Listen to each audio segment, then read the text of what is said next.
The prisoner will now rise and face the Council of Magistrates.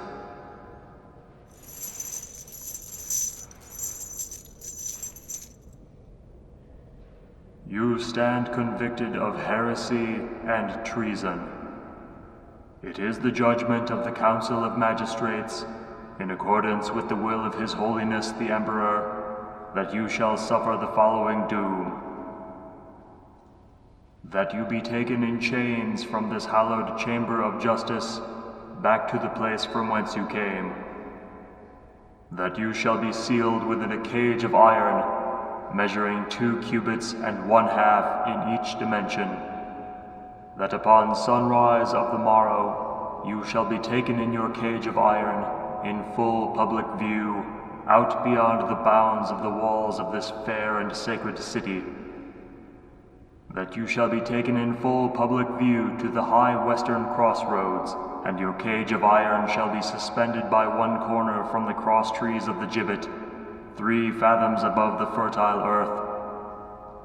And that you remain thus suspended in your cage of iron until the sun, the moon, and the elements have wrought upon you the full extent of the punishment you so richly deserve for your crimes.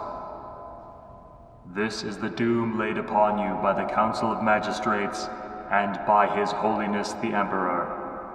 Let his holy judgment be carried out.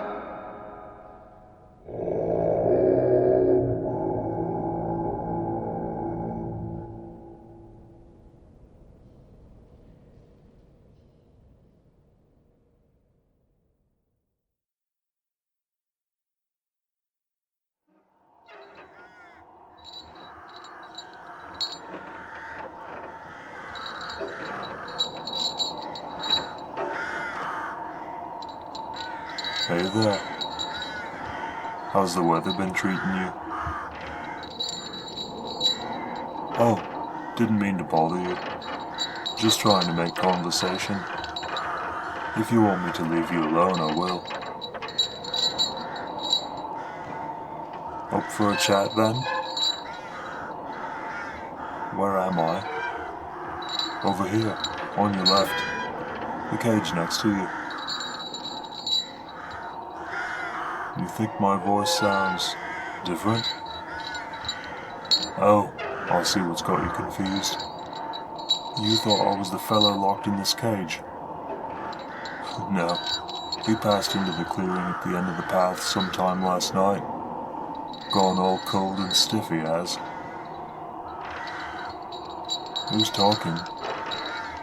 Well, there's only been you and this other fellow strung up here on the gibbet. And since he shuffled off the proverbial mortal coil, he ain't talking. I guess maybe the bars of this fellow's cage are getting in the way of you seeing me.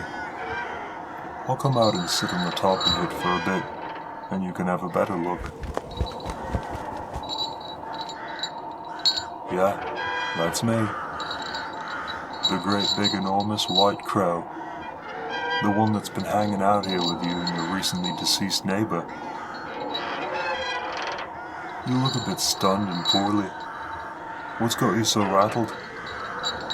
Is it because I'm talking? Oh, I doubt you're going crazy already.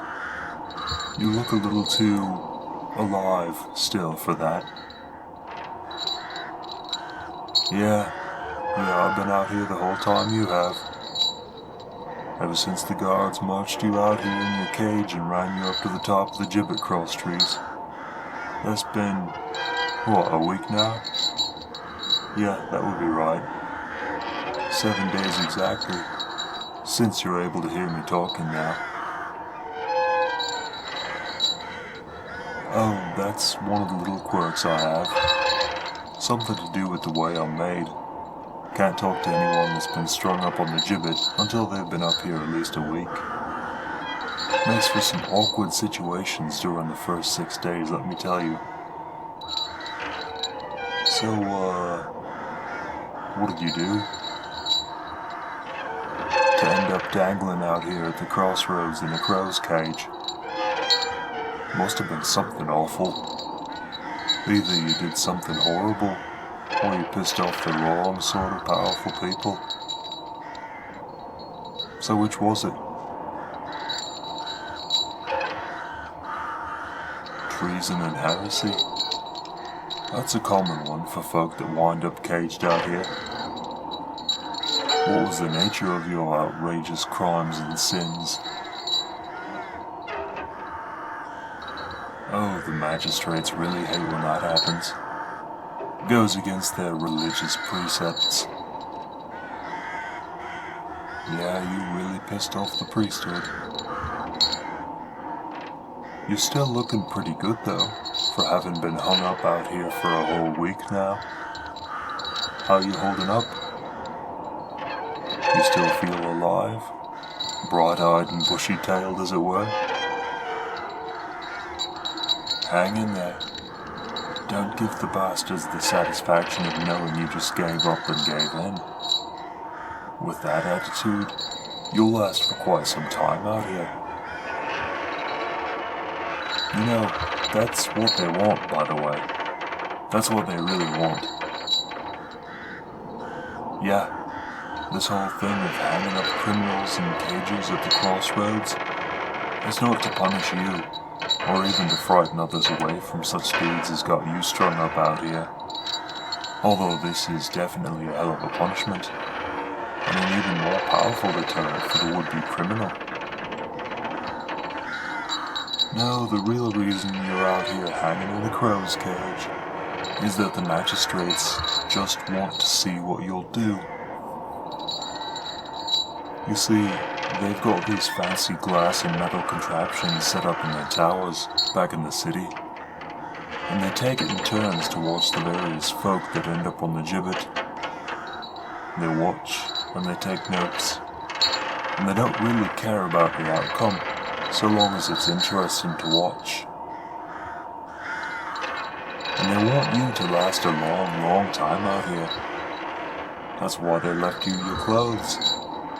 That's why they stuffed those 3 wool blankets in there with you. Those blankets can be all kinds of useful, if you're clever enough. Well, you can use them to pad part of your cage and make it a little more comfortable. Even though it's more than a bit cramped in there regardless. But at least it's better than sitting on hard iron bars. And you can put one of the blankets out through the top and sort of spread it out and tie the ends and make a kind of shade to keep the sun from roasting you. Or to keep off the worst of the rain. It rains a lot out here, if you hadn't noticed. Every couple of days at least. And heavier downpours at least once a week. Did you know you can store water in your blankets? Wool is really absorbent stuff. It won't hold water forever, but it will hold enough for you to wring out later, which is better than nothing. So, water's not as much of an issue as you might think. Food, though, that's a bit different. Yeah, I know you haven't eaten in days. I've been out here watching you, remember? Nothing for days. Not since that troop of the Imperial Dragoons rode past here 4 days ago. Remember how the last Dragoon in the line stuck a loaf of coarse bread in his lance and held it up to you as he rode past? He wasn't doing that out of pity. He was just doing his job. It's always the job of the last man in the troop line to raise a loaf to anyone in the cages whenever the Dragoons ride past the crossroad gibbets. Always the last man, so the rest of the troop can pretend not to notice. But they all know what's going on.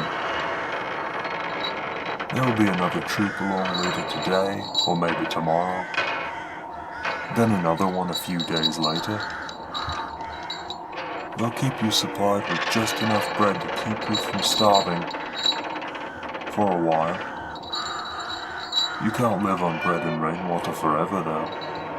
Especially not when you're hanging in a cage high off the ground, with no room to stretch out or lay down. You'll likely go mad first. And eventually, that fire in the belly, that fierce will to keep on living, that fire starts to burn low. When you realize that there is absolutely no getting out of this box of a cage, that your diet for the foreseeable future consists of dry bread on the end of a spear once every few days, and whatever rainwater you can catch and drink down when it rains, and whatever you can hold up in a wet blanket. No one is coming out here to rescue you. No one except the magistrates cares that you're up here, dangling in the wind. And the magistrates only care because they want to see what you'll do. Do you want to go through all of that? Do you want to slowly wither and waste away by inches under the watchful eye of the priesthood for their amusement? Because that is what's going to happen to you. I've seen it happen thousands of times before, and I'm going to see it happen thousands of times yet. Yeah, thousands. How? I'm a Gallows-Crow, that's how. Honestly, what do they teach you people today? The legend of the Gallows-Crow is even older than the Empire. Surely you've heard of my kind.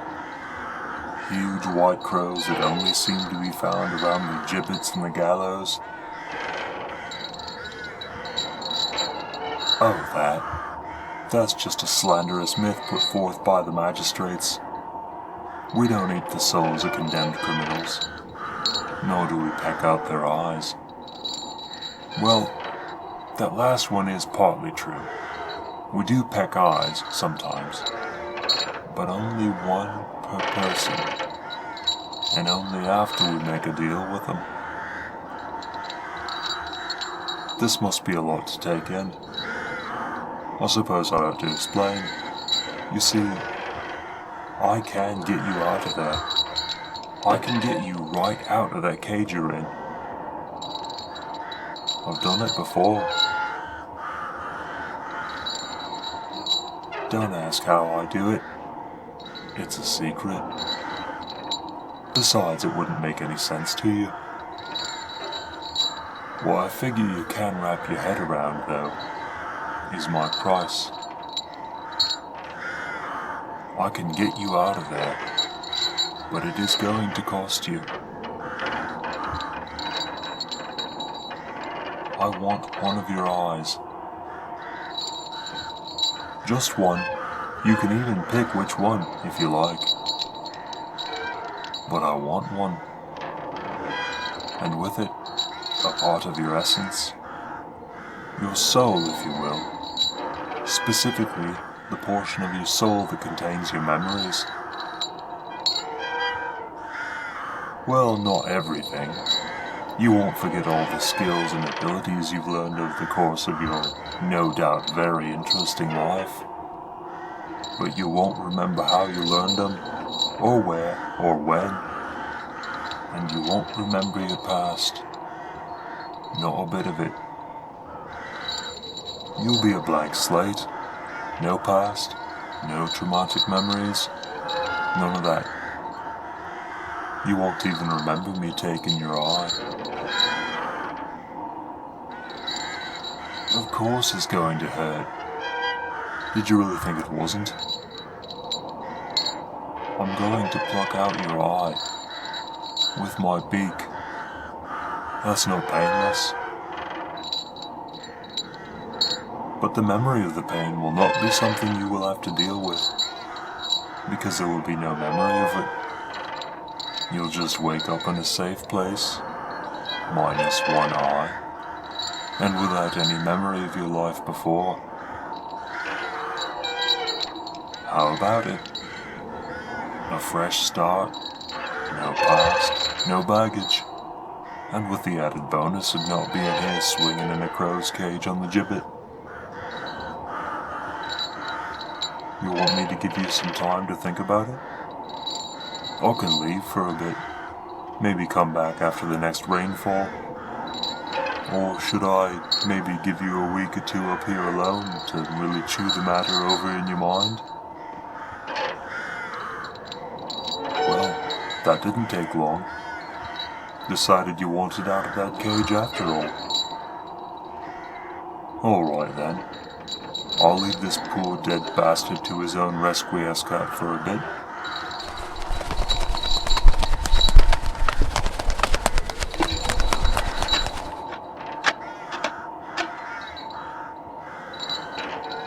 One last chance to think it over.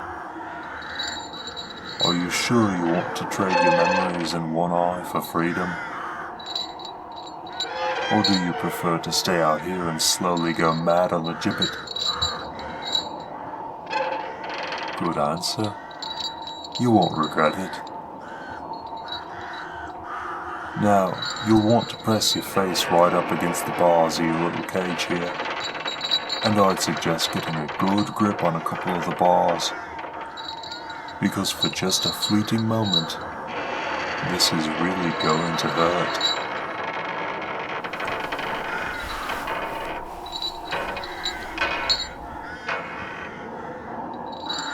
Oh, which eye did you want gone? It makes no difference to me, but it might matter to future you. No problem. You can close your eyes if you want. It won't hinder in the least what I'm about to do. Now, let's find out what your memory tastes like.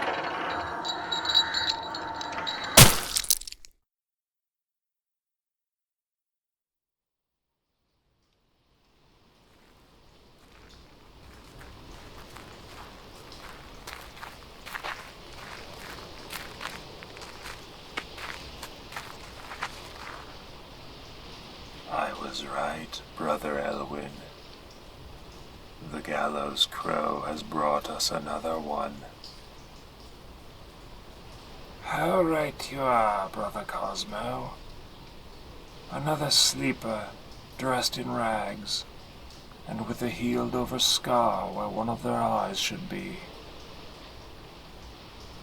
You must go and tell Father Prior of this, Brother Elwyn. He will be most pleased. I will remain here and wait for the sleeper to awaken. It is the safest way to be sure that the newly arrived wholly half-blind do not react poorly to their awakening here. I will go then and inform Father Prior.